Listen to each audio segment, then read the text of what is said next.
Many people are worried about the threat of thermonuclear global war.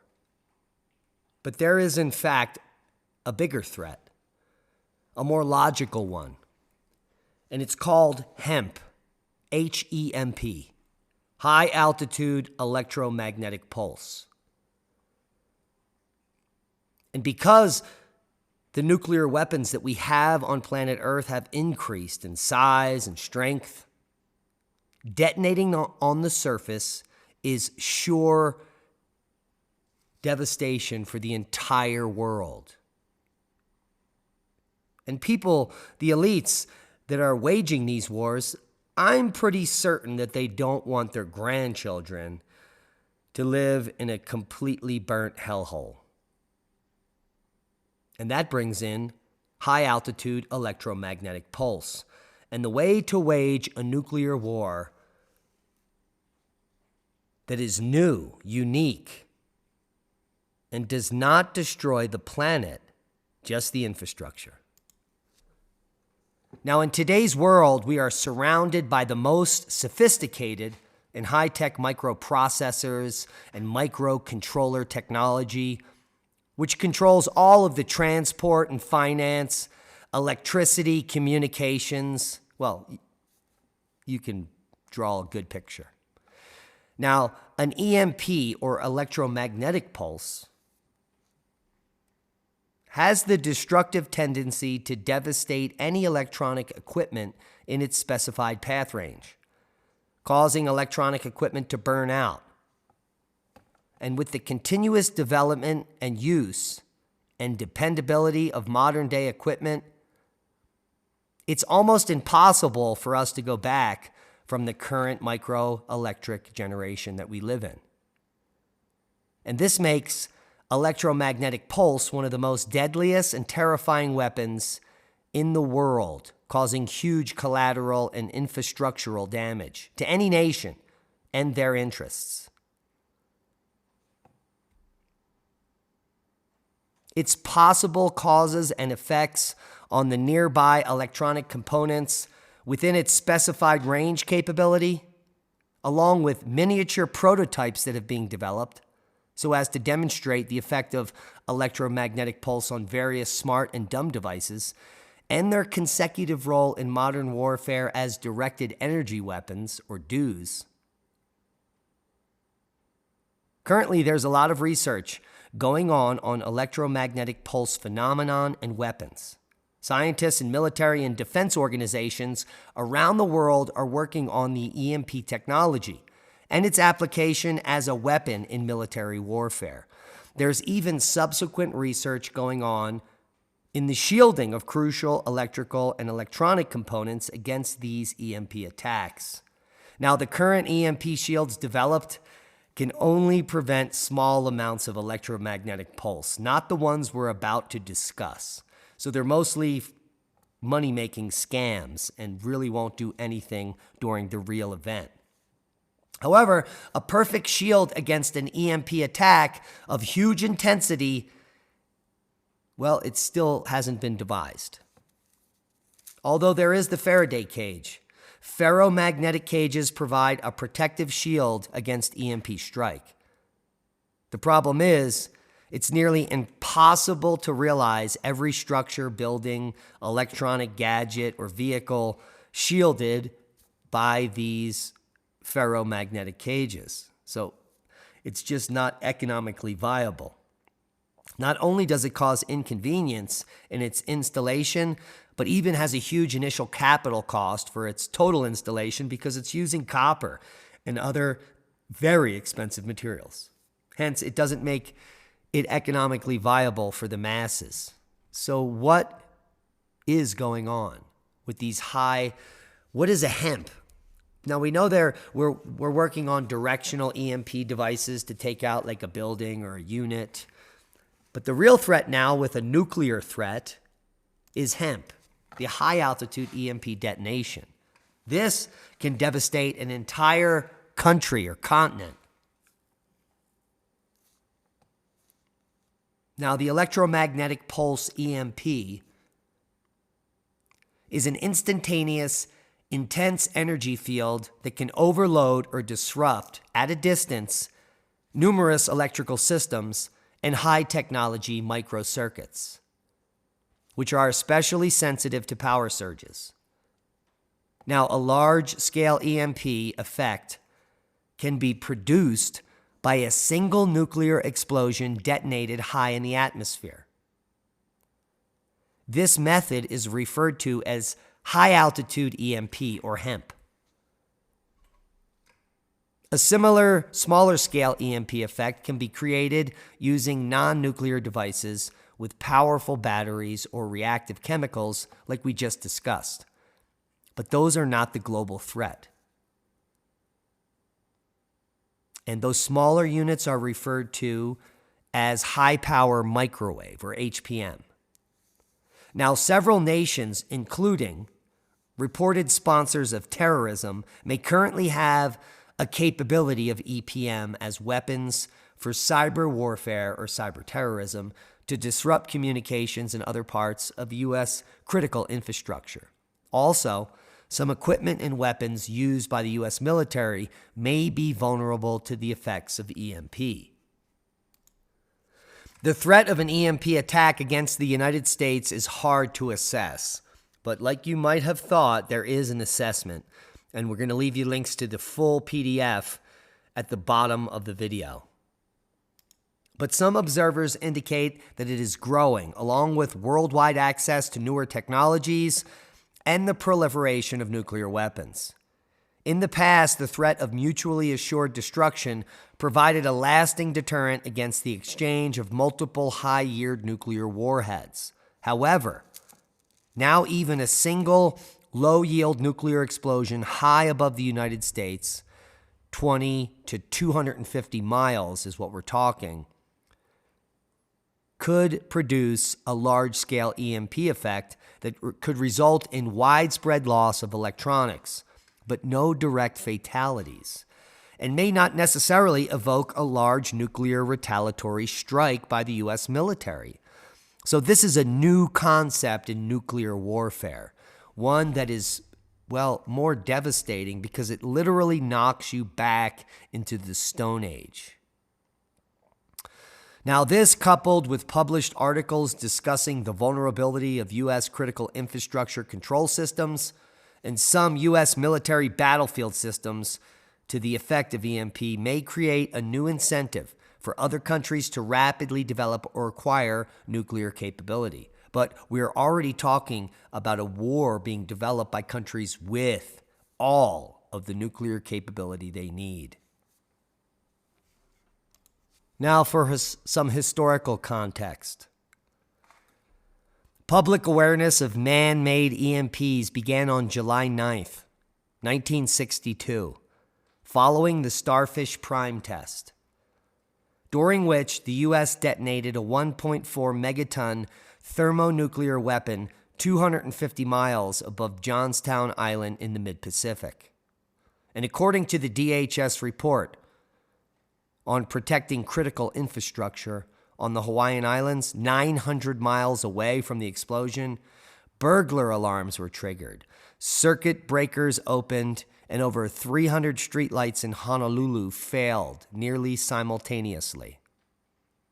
If an adversary launched any sort of EMP attack on the United States, it would likely be a prelude to or part of a wider nuclear attack, according to someone named Alex Wellerstein, an expert on the history of nuclear weapons with the Stevens Institute of Technology, a private research university in New Jersey. Now, Wellerstein said he does not believe a foreign adversary would try to use an EMP alone to attack the United States because the U.S. military would retaliate against such an attack by using their own nuclear weapons. But the escalation risks would be through the roof, even if the attack wasn't that damaging. So, it is also unclear exactly how much damage a high-altitude EMP attack would inflict, in part because there is limited data on the effects of EMPs, and also because the burst would affect so many different types of electronics that it's possible some grids could be restored. The fear that a high-altitude EMP attack could instantly destroy every electronic device in North America is not realistic based on the effects of EMPs from nuclear testing, according to Martin Pfeiffer, a PhD candidate at the University of New Mexico, whose research includes possible uses of nuclear weapons. Now, the degree of damage that EMPs cause to electronic devices vary based on several factors, including what direction they are facing in relation to the blast, how long their antennae are, and if they are located to hardened structures. It's also possible to some cell phones could survive an EMP attack if the cell towers themselves were destroyed. That said, U.S. critical infrastructure is already in poor shape, so power grids are already vulnerable to outages caused by high winds and even squirrels, let alone EMP attacks. So we are very vulnerable. And in fact, detonating large nuclear devices up in the upper atmosphere above America would cause large portions of the country to lose electrical power for some portion of time, at the minimum. The question then becomes, how likely is it that it will result in long-term power loss? And what sort of permanent damage will be done to electronic devices critical for functioning in society? Well, to the military, the threat of losing communications due to an EMP is real. And it's real enough that both U.S. Northern Command and the Combatant Command for North America and North American Aerospace Defense Command all have facilities that are meant to withstand the effects of EMPs. We all heard of deep underground military bunkers or DUMBs. We also heard of NORTHCOM and NORAD. And I've even driven up to, what is that place called up in Colorado Springs? There are lots of deep underground military bases, and we'll get to that. Cheyenne Mountain, that's it, where a Space Force is now stationed. And there seems to be some activity at Cheyenne Mountain, but the most activity going on right now, and this will blow your mind, and we'll talk about this PDF at the very end. So let's talk about what's going on underground. Now, this is insane. USA's best kept secret is Mount Weather, where they will likely take the VVIPs in case of a World War apocalypse scenario, because they've already taken them there during 9/11. Now, we've heard of it in movies, and though what it might really be like, but the possibility of its existence has always been blurry and questionable. These deep underground military bunkers like NORAD, CENTCOM, Cheyenne Mountain, and here, Mount Weather, these are areas that we have pictures of for decades. We know the location of them, albeit they are secure and hard to get to. So there must be dozens of other ones that are kept secret. So that's amazing. Because the secret organizations run by governments of the USA have always been the cause of curiosity.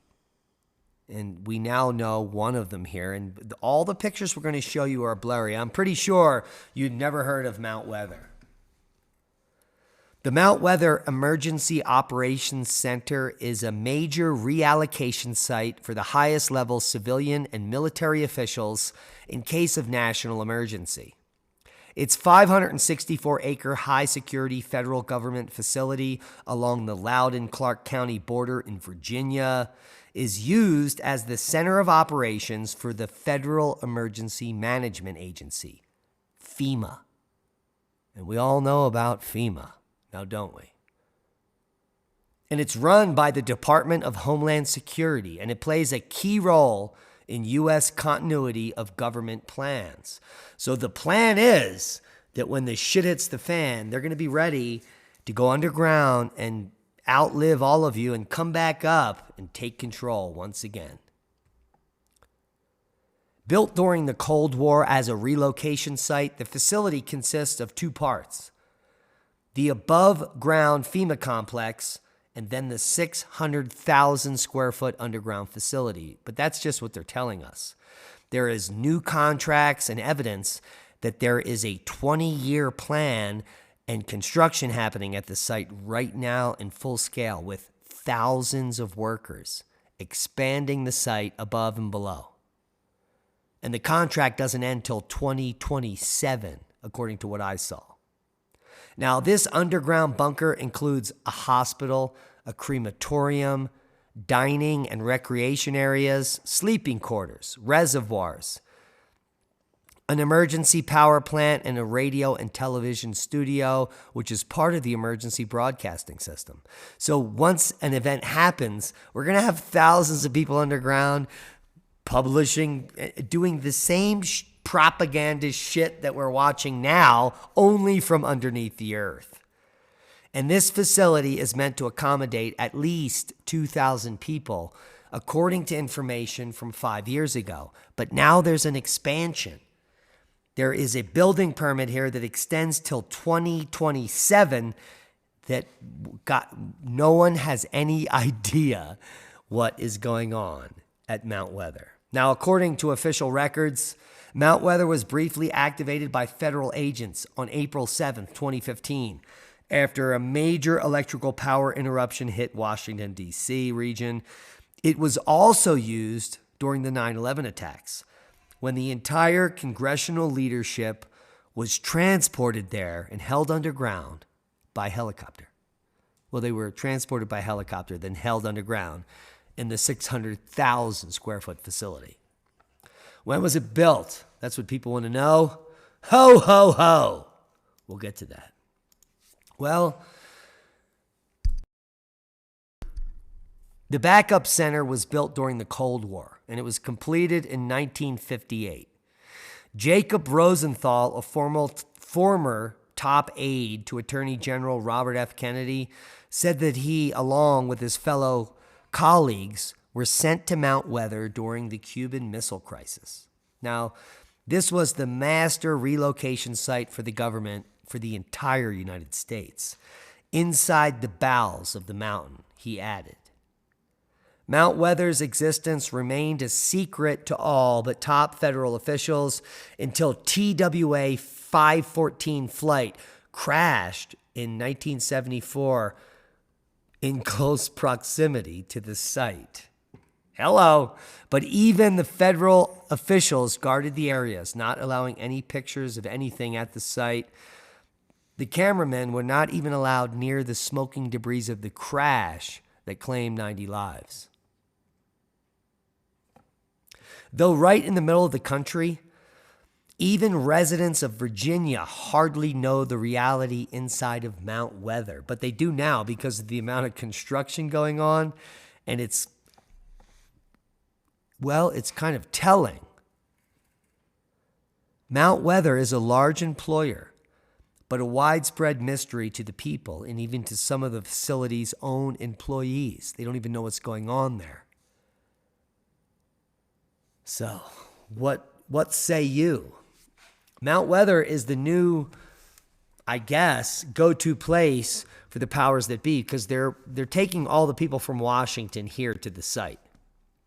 They did it at 9/11 and other times, so clearly they're preparing for something big because there is a building permit that goes to 2027 and there's huge amounts of activity out at Mount Weather, according to sources that are close to us.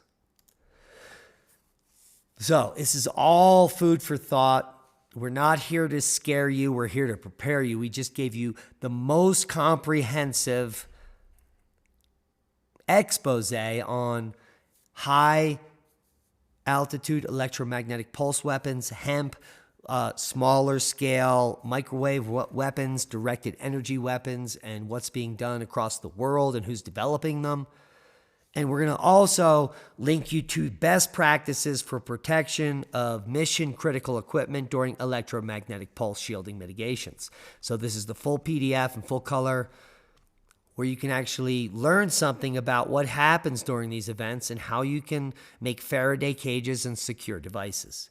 All the links will be left below because we love you And that's a boom to knowledge. Thank you all who watched tonight and made it through this very long expose on electromagnetic pulse weapons. Please subscribe to the channel if you haven't. Become a Patreon and support the work we do. Or simply, if you can't afford it, be a hero and share this video. We love you. Times are getting strange, and information like this is in limited quantity. I think this is some of the most important information you could share in your entire life. And that's a boom.